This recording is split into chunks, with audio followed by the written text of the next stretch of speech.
मनोजं मारुतुल्यं वेगमं जितेन्द्रियं बुद्धिमतां वरिष्ठं वातात्मजातं वानरयोत्तमुख्यं श्रीरामदूतं शरणं प्रपद्ये। नमस्कार मित्रों, आपका हमारे चैनल में हार्दिक अभिनंदन है। आज हम आपको सुनाने जा रहे हैं मंगलवार की व्रत कथा। श्रद्धा भक्ति भाव से श्रवण करें।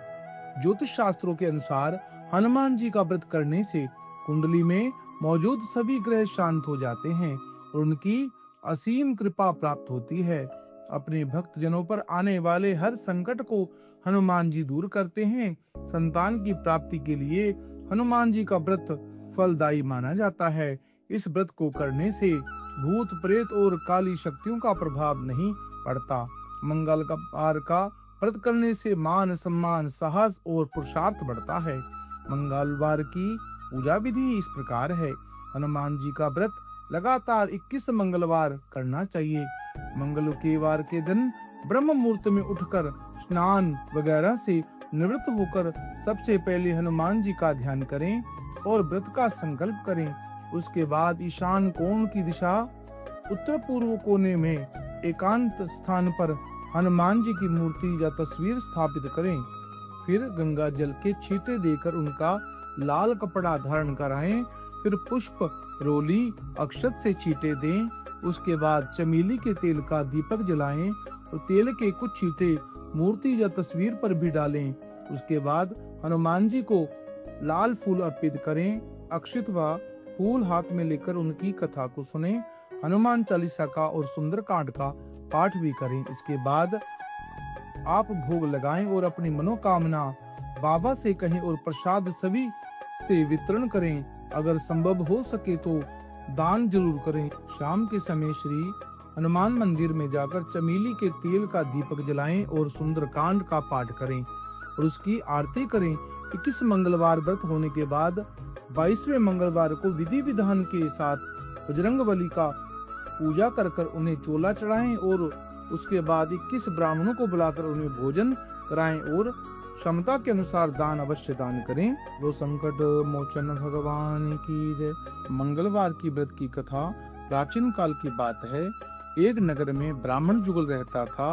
उसके पास सब कुछ था मगर संतान न थी। इसे वे बड़े दुखी रहते थे। काफी सोच विचार के बाद ब्राह्मण हनुमान जी का पूजन करने के लिए जंगल में चला गया। घर पर रह ब्राह्मणी मंगलवार का व्रत करने लगी। एक बार कुछ ऐसा संयोग हुआ कि मंगलवार को एक औरत और व्रत पड़ गया। फलतः ब्राह्मणी उस मंगलवार को महावीर हनुमान जी का भोग न लगा सकी। उसको बड़ा खेद था। अंत में उसने निश्चय किया कि अगले मंगलवार को भगवान हनुमान जी का भोग लगाकर भोजन करूंगी। वह 7 दिन तक भूखी प्यासी रही। दूसरे मंगलवार को उसको मूर्छा आ गई। उसी मूर्छा में हनुमान जी ने उसे दर्शन देकर कहा, मैं तेरी भक्ति भावना से प्रसन्न हूँ। तुमको मैं मंगल रूपी बालक दिया जाता हूँ। तू उसे अपना पुत्र जान, वह तेरे सारे कष्ट दूर करेगा। ऐसा कहकर हनुमान जी अंतर्ध्यान हो गए। सुंदर बालक को पाकर ब्राह्मणी अत्यंत प्रसन्न हुई। कुछ दिनों के बाद ब्राह्मण देवता जंगल से लौट आया। घर में मंगल नामक बालक को खेलता देखकर उसने ब्राह्मणी से उसका परिचय पूछा। ब्राह्मणी ने बताया कि हनुमान जी का प्रसाद है। जो ब्राह्मण को उसका यकीन नहीं आया तो उसने समझा कि ब्राह्मणी अपना पाप छुपाने के लिए मन घड़त कथा सुना रही है। वह उसी दिन से पत्नी के चाल चरण पर शक करने के कारण बड़ा दुखी रहने लगा। एक दिन ब्राह्मण जल भरने के लिए कुएं में जा रहा था। ब्राह्मणी ने उसे कहा कि साथ में मंगल को भी लेते जाओ।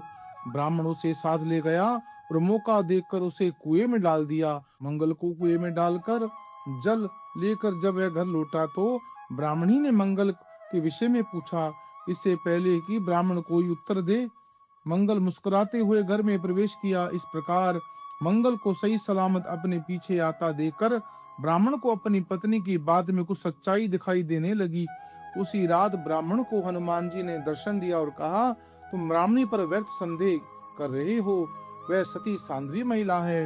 मंगल मेरा वरदान है, उसे अपना पुत्र जानो। इस सच्चाई को जानकर ब्राह्मण को बड़ी खुशी हुई। वह तभी से मंगलवार को हनुमान जी का व्रत रखकर कथा सुनने लगा। धीरे धीरे उसके सभी कष्ट, दुख और अभाव समाप्त हो गए। अब करिए दूसरी कथा का श्रवण। प्राचीन काल की घटना है। एक नगर में एक बुढ़िया रहती थी। उसके मंगलीय नाम का एक पुत्र था। वृद्धा को हनुमान जी पर बड़ी आस्था और श्रद्धा थी। वह हर एक मंगलवार को हनुमान जी का व्रत रखकर यथाविधि से उनका भोग लगाती थी। उसके अलावा मंगलवार को न तो वह भूमि को लीपती थी और न ही मिट्टी खोदती थी।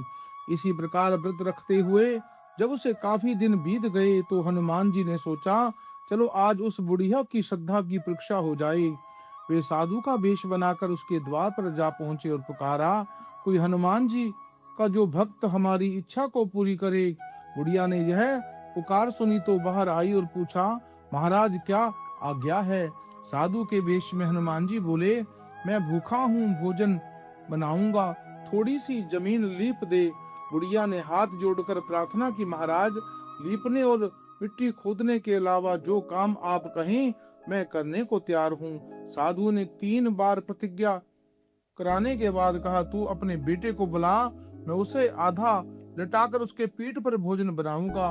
बुढ़िया ने सुना, उसके पैरों तले धरती खिसक गई, मगर वह वचन हार चुकी थी। उसके मंगलीय को पुकारा कर साधु महाराज के हवाले कर दिया, पर साधु ऐसा ही मानने वाले न थे। उन्होंने बुढ़िया के हाथ से मंगलीय को ओधा लटाकर उसकी पीठ पर आग जलावाई। अगर आग जलाकर दुखी मन से बुढ़िया अपने घर के अंदर जा घुसी। साधु जब भोजन पकाकर चुके तो उसे वृद्धा को बुलाकर कहा, वह मंगली को पुकारे ताकि वह आकर भोग ले। वृद्धा आंसुओं से भरकर कहने लगी, अब आपका नाम लेकर मेरे हृदय को और मत दुखाओ। लेकिन साधु महाराज ना माने तो वृद्धा को भोजन के लिए मंगली को पुकारना पड़ा।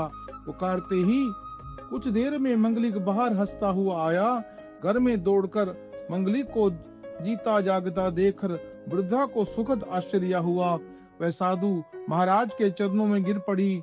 हनुमान जी ने उसे अपने असली रूप में दर्शन दिए। हनुमान जी उसे सभी प्रकार के सुखों का आशीर्वाद देकर अंतर ध्यान हो गए। मित्रों, यह पावन पवित्र कथा जो हनुमान जी की मंगलवार की कथा का श्रवण करता है, चिंतन मनन करता है, हनुमान जी के द्वारा उनके समस्त संकटों को दूर करते हैं और उनकी हर मनोकामना पूरी होती है। मित्रों, यह पवित्र कथा को आप अपने इष्ट मित्रों को शेयर करें और पुण्य के भागी बने। हमारे चैनल को सब्सक्राइब करें, लाइक करें और कमेंट बॉक्स में जय श्री राम अवश्य लिखें।